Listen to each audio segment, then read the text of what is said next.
কাশুলিয়ায় মরদেহ পোড়ানো সহ ৭ জনকে হত্যা মামলার রায় আজ। বিচারপতি নজরুল ইসলাম চৌধুরীর নেতৃত্বাধীন ৩ সদস্যের আন্তর্জাতিক অপরাধ ট্রাইব্যুনাল ২ আজ এই মামলার রায় দেবেন।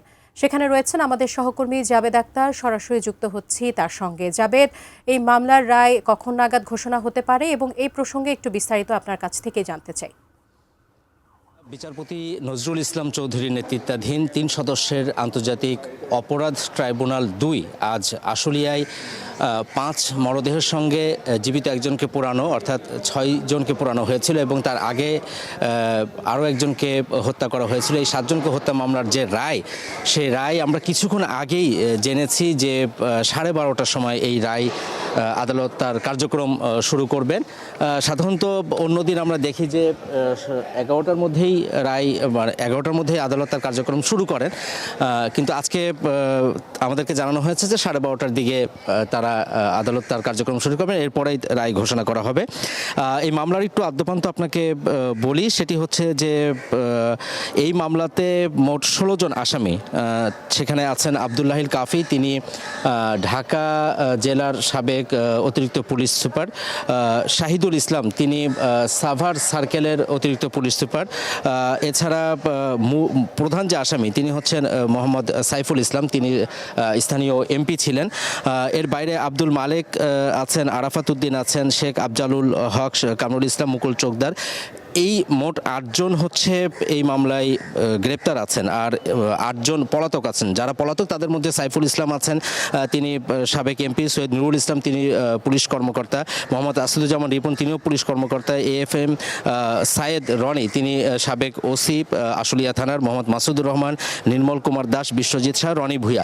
এই মোট 16 জন আসামির মধ্যে 8 জন আসামি গ্রেপ্তার আছেন এবং তাদের উপস্থিতিতে এই মামলার বিচার কাজ শুরু হয়েছে। গত বছরের 2 জুলাই এই আনুষ্ঠানিক অভিযোগ দাখিল করা হয় এবং এই মামলার যে কার্যক্রম সেটি শুরু হয়েছিল 21শে আগস্ট।